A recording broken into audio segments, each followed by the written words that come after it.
Hello, viewers. So I am coming to you maybe about less than an hour removed from being in the courtroom. What's this, you may wonder? What is Cartier Ed doing in the courtroom? Well, I've known for months now that I was selected for jury duty, and I went yesterday. So as of this recording, it's August. As of this recording, the trial is going on, I should say, but as of the airing of this video, this will long be over with, and I will not post this video until the case is done, because as a you're not supposed to talk about it, right? So this is just a personal blog at this point. So day one, just some background. I have only been selected to go in one other time in my 47 years of young life, and the case was dismissed, or not dismissed, but settled outside of court, however the term is, right? And it never went to trial. We all went in. They started doing their selection process. They told us to take a recess, and then they called us all back in after like an hour or so, and then they dismissed all of us. So that was, my gosh, I want to say it was like 10 years ago or so. Fast forward to now, I got the notice a few months ago. The date in August came up.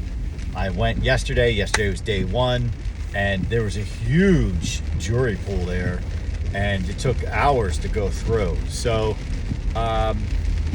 the first round, and I'm just going to kind of share the mechanics of it. I'm not going to say any names or anyone, but you go in, and then they bring you all into the courtroom, all the potential jurors, and the judge asks you questions, and you hold up your number, right? You hold up your number that they gave to you when you signed in.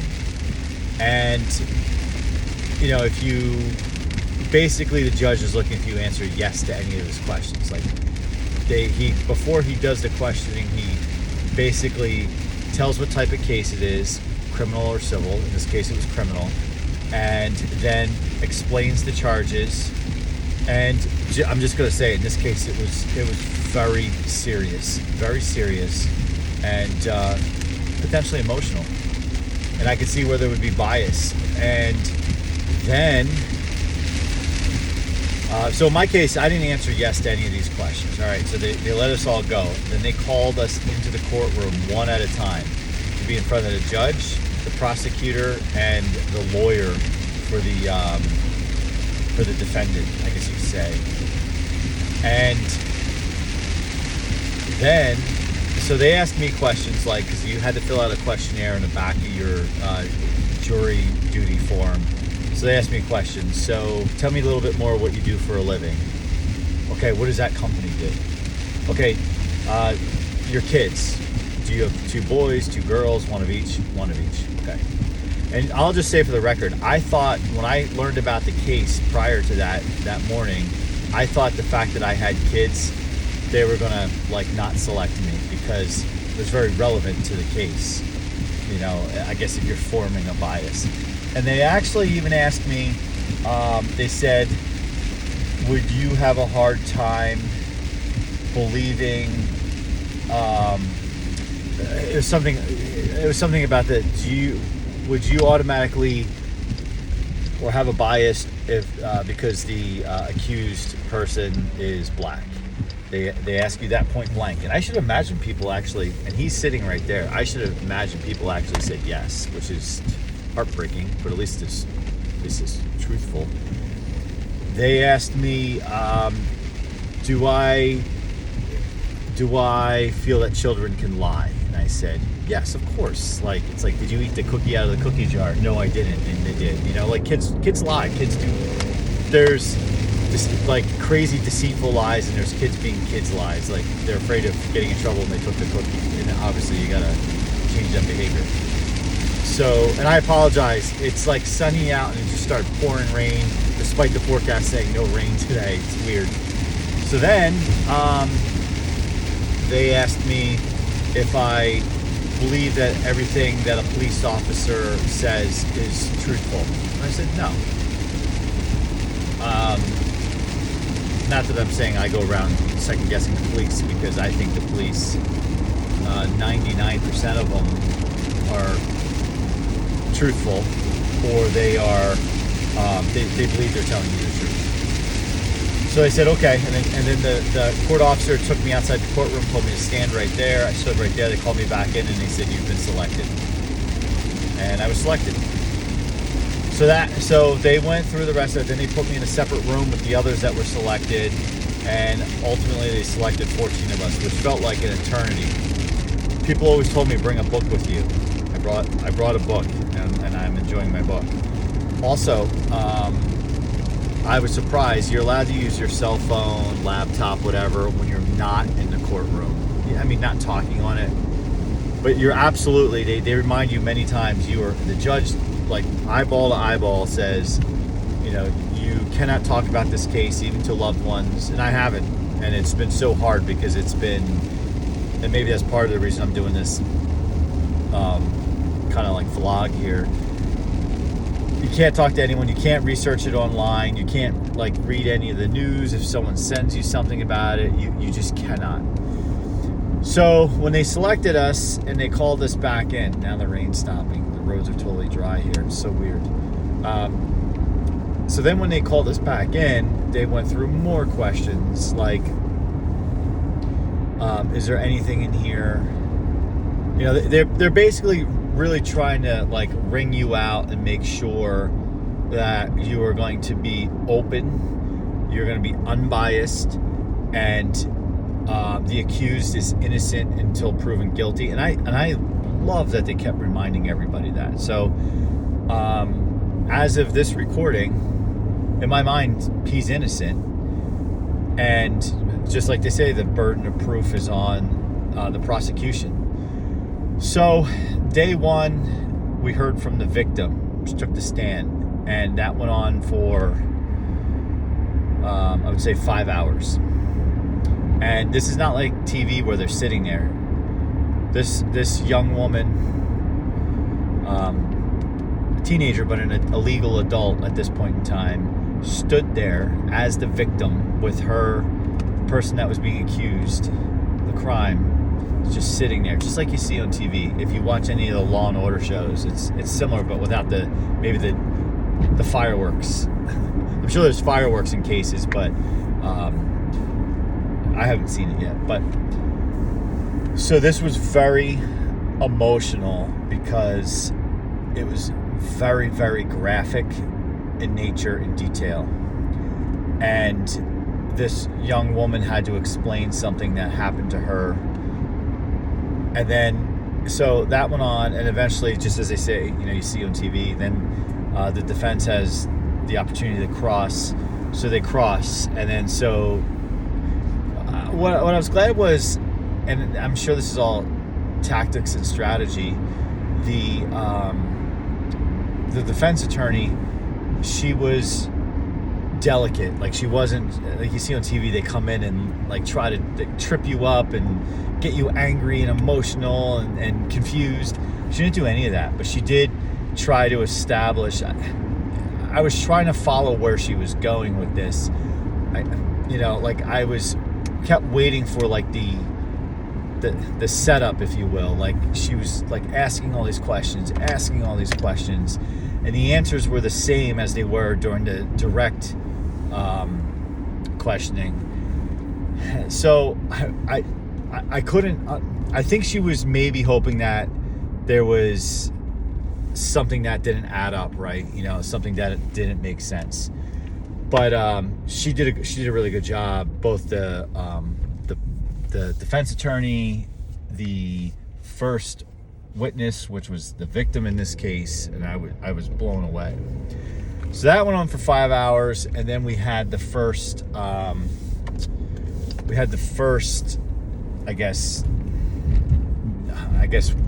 witness testimony that wasn't the victim, for lack of better phrasing, which happened to be the victim's mother.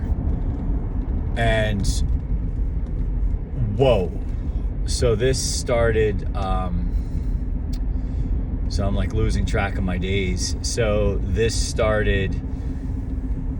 was this morning, and it was super, super emotional because basically the mother had to recount what her daughter had told her when she found out about what happened.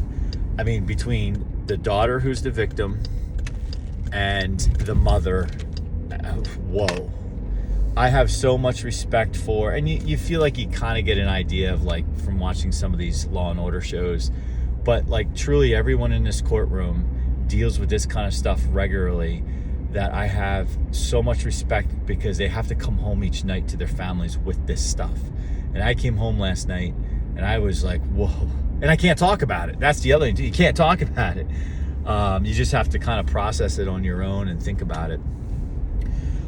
Super impressed with the court officers. It's just like you see on TV. The court officers were friendly. They felt like they were protecting everyone. I really appreciate the formalities in there. Everyone rose as the jury came in. Everyone rose as we left. And then they put us in our room before we could be dismissed, just for our protection. For example, the one of the projectors wasn't working, so they cleared the jury out for the AV guy to come in, just to protect our identities. It's so beautiful to watch the justice system work. And just hearing the prosecution and the defense object, the judge will either sustained, overruled, I'll allow it, just like TV. There was many sidebars where both all the counsels approached the bench and they chatted about something. While that would happen, the court clerk, because there's a microphone system, would just air static on the microphone, the PA system, so you potentially couldn't hear. And then even the strategies, like the exhibits that went up. You saw the most exhibits, but then there was a very graphic one that we didn't see. However, as the prosecutor walked up to the witness stand to present it, happened to hold it in a way that us in the jury box could see it. Like, she wasn't just holding it up like blatant, but like it was in her hand, so you could see what it was. So just like little like tactics and tricks like that, maybe because I'm so fascinated by the inner workings of a courtroom, I watch all these shows and I like read a lot of books. And not that I'm saying I could ever be a lawyer or a judge, or nor would I necessarily want to, because these people are very smart and go through years and years of schooling. But it's just so cool, so cool. And they give you a notebook in the jury box that you have to leave there every day, and then they destroy it at the end of the case. So I wrote a lot in the notebook, and there was things that I had questions on, but I know I can never ask these questions because we're not allowed to speak. So that's interesting to me. So I have to pause you for a second. Hang on. All right, I'm back. For those of you who watch this channel, for the core of what we talk about with fans, I was just in the middle of a fan acquisition at a church parking lot. Really cool. More on that later. But back to what I was saying. So just really impressed with the mechanics of the courtroom and everything that kind of went along with it, and as well as just I don't want to say mind games, but kind of like the tactics and approach, the techniques. Just like, as I said about the picture, as the prosecutor walked by, it was so clear, and it just made the case that much more, not stronger, but like believable, whatever you want to say. And the other thing is, as this is all going on, as much as I've been impressed after day one, the question I hope to start to get answers to in day two as a juror is, okay, you've established, you're working on establishing the timeline. And I realize this is almost like a story or a play, and in my my life way I can relate to this is when I'm doing a presentation, a big presentation, I'm trying to tell a story and controlling the audience by taking them through a story or a timeline, right? So that's exactly what they're trying to do in this courtroom. Day one was really establishing timelines, establishing a precedence for this crime, and then taking it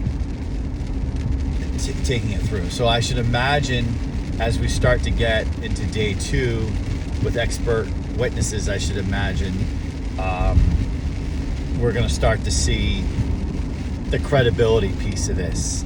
Okay, so the first witness was the victim, and then that was supported by kind of corroborated everything with the second witness. Yes, it was a family member, a mother in this case, but very, very believable witness just by the emotions and whatnot. Now, the human being side of me is just like, whoa, I can't believe I'm in this courtroom during this trial. Like, this is heavy duty. And I'm going to probably say it in every video. If you've been selected for jury duty, take it very seriously. Don't use it as I got to think of something to get out of it. Because when our judicial system is allowed to work as it should, it is beautiful to be a part of, and it's beautiful to be being able to contribute, and kind of it's our right and our responsibility. So I highly recommend, no matter how busy your life is, unless you have some type of medical condition or pre-planned vacation or something along those lines, you should if picked, take it very seriously and not look to check all the wrong boxes so you can get out from doing it. That's just my 2 cents. So I want to just kind of conclude by saying I'm looking forward to day two. Now, I'm going to tell you, like, this is not easy. I'm also going to say it's not easy because of the subject of the case, this criminal case.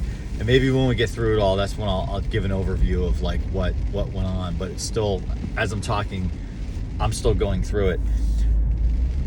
I have a day job. I'm an executive, and I'm already short-staffed. And when I see 160 emails in my inbox and I just can't physically get to them, it adds to the stress level. But again, it also makes you realize what's important in life. You know, having the opportunity to do this, your family, your duty to your country, your community.